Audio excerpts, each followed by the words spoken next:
Hello everyone and welcome to my YouTube channel BNB Daily Spoiler. Sheila most dangerous move yet. Taylor must chooses or faces certain death. Is Taylor Hayes a hypocrite? She condemned Brooke for years, and now she is doing worse.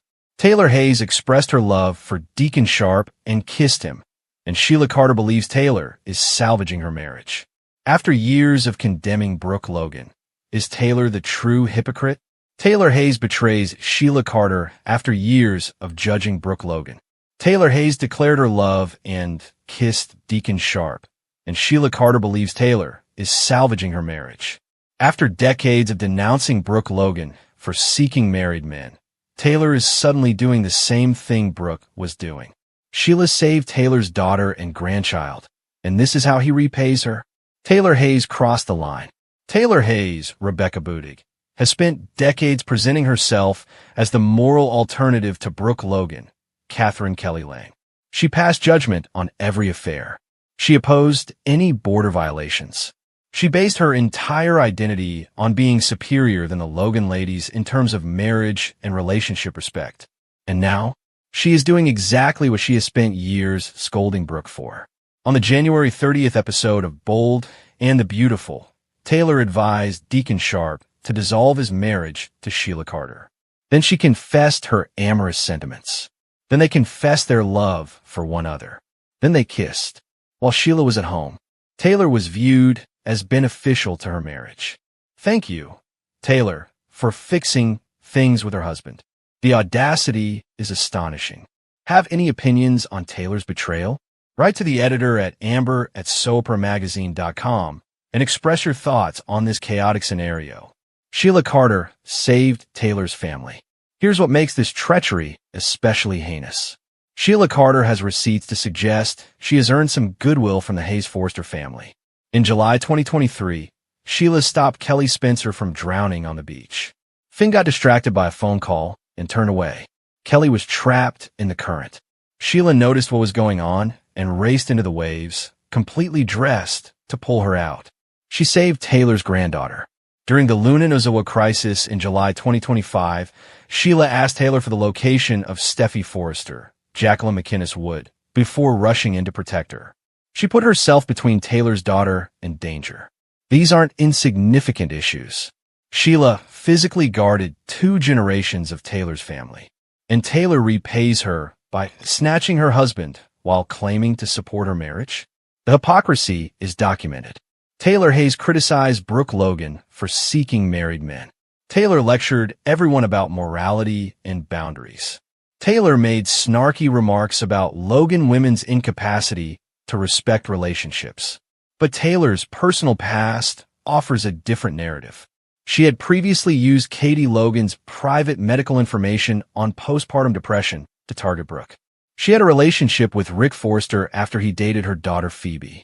She has a history of driving while intoxicated after experiencing emotional anguish.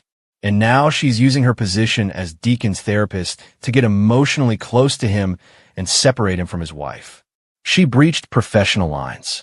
She blurred the distinction between physician and patient. She utilized her access to Deacon's vulnerabilities to position herself as the woman he should be with rather than Sheila. This is not romance. This is manipulation dressed up in therapy attire. Hell hath no fury like Sheila scorned. Steffi Forrester attempted to warn her mother. On the January 20th episode, Steffi questioned Taylor about keeping Deacon as a patient and warned Sheila that if she believes she is losing her husband, she may crack. Taylor did not listen. According to Soap Hub's weekly spoilers for February 2nd to 6th, 2026, Taylor and Deacon promise to find a way to be together. They exchange another prohibited kiss. Sheila is absolutely oblivious of what is going behind her back. However, Sheila Carter is not a lady who takes treachery lightly. Her past shows it. When the truth ultimately comes out, as it will, the consequences could be terrible. Taylor should be afraid. What happens next for Taylor, Deacon, and Sheila? Speculation. Could this suggest Sheila discovers the truth and uses Taylor's therapist's boundary violation as a form of revenge? She might disclose Taylor's professional ethical violation, destroying her credibility. Don't be shocked if Steffi's ultimatum backfires and forces Taylor and Deacon into an even more hidden affair, making their eventual revelation all the more tragic. Given Sheila's past, this is likely to result in a showdown that shakes the entire canvas. The lady who saved Kelly from drowning and kept Steffi safe from Luna is about to realize that the woman she trusted the most has betrayed her entirely. Is Taylor Hayes worse than Brooke Logan has ever been? Receipts are rising. And when Sheila Carter finally recognizes this betrayal, no one will be spared the consequences. Sheila offered Taylor two options if she did not want to be killed. Taylor Hayes had learned to detect danger in the smallest details, such as how a caller's tone nipped at the end, how a friend abruptly canceled plans, and how a late-night knock might make the entire chest clench. She had spent years analyzing other people's grief for a career, and she believed that training would protect her in her personal life. She was wrong. It was almost midnight when the knock arrived. Taylor had been staring at a file of counseling records, attempting to make sense of Deacon's erratic road back to something resembling accountability. She had been exhausted in the way that individuals who give away portions of themselves for a living are. Compassion had its own type of tiredness. Finn was finally off call and sleeping in the spare room. The silence in the home felt like a promise, one Taylor believed until the knock broke it. When she opened the door, Sheila Carter filled the frame like an unwelcome winter. Hair in a careless crown, eyes keen with the practiced irritation of someone who believes the world owes them drama.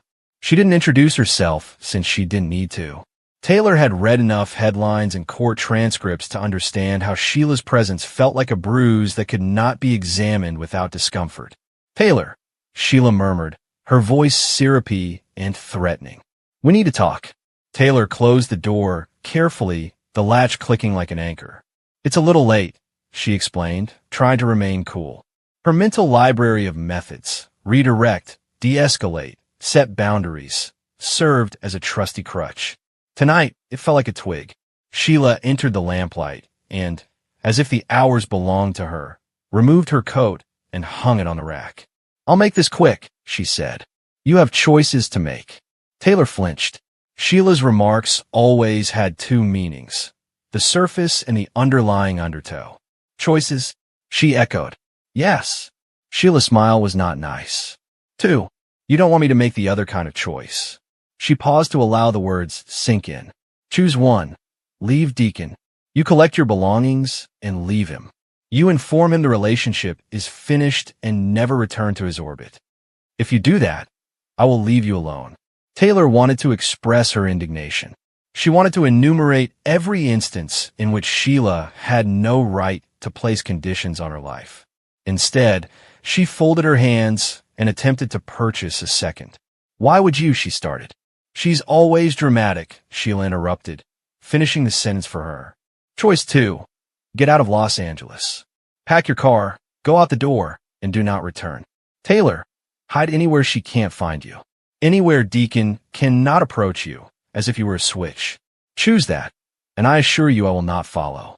Taylor's laugh was a ridiculous, brittle peal. "You mean to threaten me in my own home and urge me to leave?"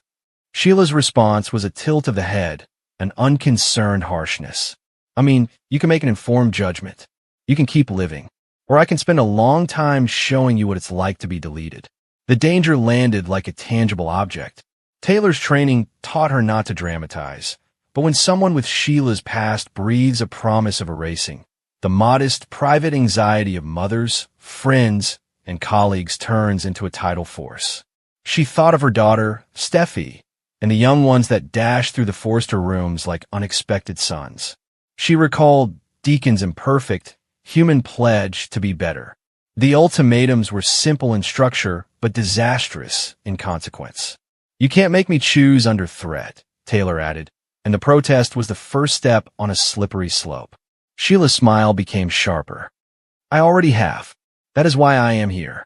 Taylor might have phoned the police right away, relying on the cold calculus of legality to save the heart. But she'd also learned that law moves like glaciers, unavoidable but slow. A different, more imminent danger pulsed through the room. Sheila understood Deacon's background. She knew how to play on people's most basic concerns, and she exuded the type of confidence that can make a threat seem unavoidable. Taylor's mind raced through possibilities. Call Finn, call Ridge, scream, run. But each one had a cost. Some would endanger other people. "You want to bargain with my life?" Taylor eventually murmured, her voice low with despair. "You want me to abandon the person I love or the life I have made for my children? You're asking me to choose fear. That is monstrous." Sheila shrugged, as if monstrosity were a question of preference. "I value actual outcomes over ideas." "Taylor, you're sentimental, and that makes you predictable." As she went closer into the pool of lamplight, Taylor saw the predator before the performance. "Make your choice." Taylor remembered Deacon's hands in the small kitchen, the night he pledged to do better. She remembered his shivers when remorse overtook him, and how in the sluggish months he had started putting institutions in place: counselors, meetings, registries. She also remembered how Steffi's jaw stiffened when the name Sheila appeared in a sentence, and how Ridge's pupils constricted till they were threatening. The decision was not purely private.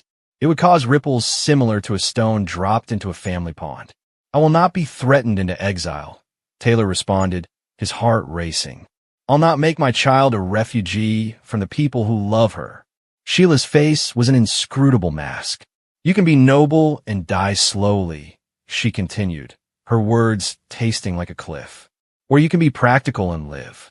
She turned, like if her task was complete. "You have 24 hours. When the door finally clicked behind her, the house felt like a human chest had been unlocked. Taylor found herself resting against the next wall, the cool paint offering little comfort. The telephone on the console began to ring before she had decided who to call. She called Deacon first. He picked up with a voice that caused her body to relax. "Taylor? Is everything?"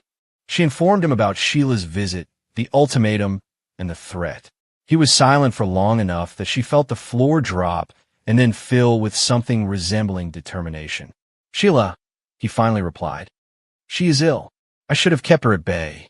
His comments were laced with both shame and accountability. "I'll handle it, Taylor. I won't let her hurt you." But handling entailed risk. Deacon wanted to handle it the old way. Direct confrontation, a storm condensed into angry words. And Taylor understood that storm would most certainly make Sheila unpredictable. She remembered Finn's hands on the steering wheel and how he had once placed himself between two individuals and never regretted it. She called Finn. She called Ridge. She called Steffi.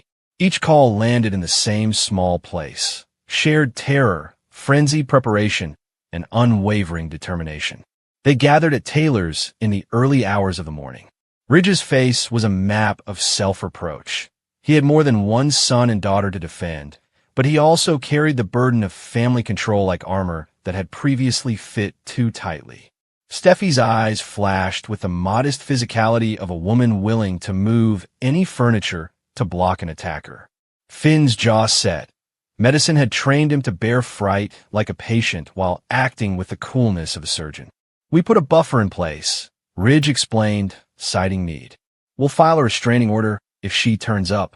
We don't allow anyone to face her alone." Taylor saw them organize as if they were a crew working together to remove someone out of an accident. It was both soothing and insufficient. The ultimatum sat like a stone in her chest, either exile or a life danger. She considered how making a decision under duress is not truly a choice. She also remembered Deacon's expression when she informed him she would not be forced to make a decision at the hands of someone who had caused so much misery. Deacon, for his part, refused to be the reason Taylor left.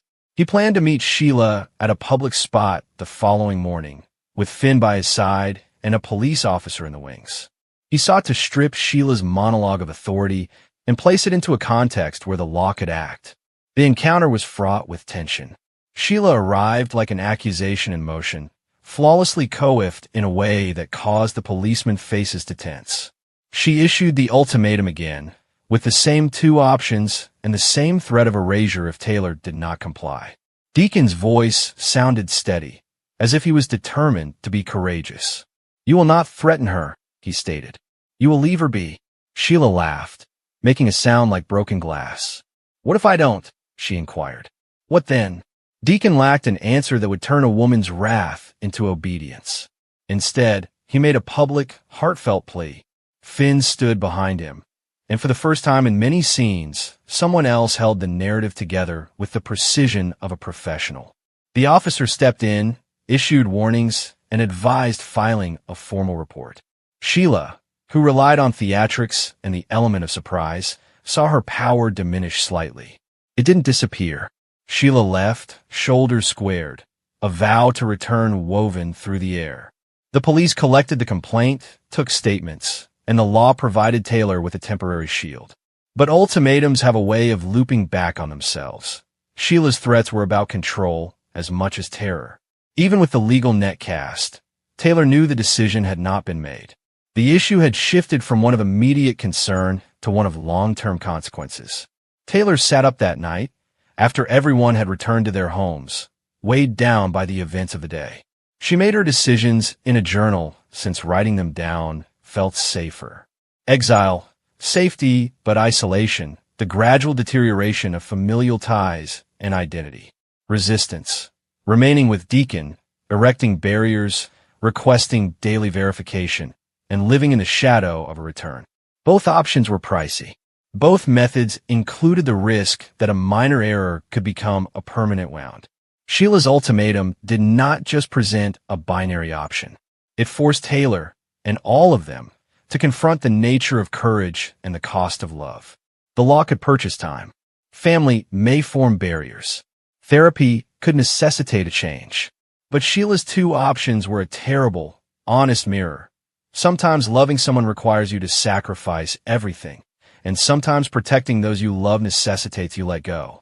Finally, Taylor did what she always advised. She made an informed decision.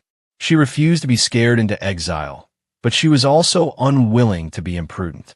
She and Deacon devised a strategy that included legal safeguards, monitored contact, public meeting places, emergency signals, and a community of witnesses who refused to allow threats turn into private humiliation. It was flawed, delicate, and scabbed with anxiety. But it was theirs. Sheila's ultimatum remained a line on the map, a threat that could resurface. The family slept in shorter bursts, and the house's doors bolted earlier. But what felt like victory was this. Taylor had chosen not out of fear or surrender, but out of a modest, persistent faith that people could learn to be secure without losing their hearts to the darkness. She made her decision in broad view, accountable, watched, and not alone. Sheila would return in stories and threats, and Los Angeles would continue to push the boundaries of forgiveness and justice. Taylor had, for the time being, refused the agreement that would make her life smaller. It was a decision that would cost her in ways she couldn't yet imagine. It was also the only life she could live with good conscience, no matter how irritating, hazardous, or gentle it was.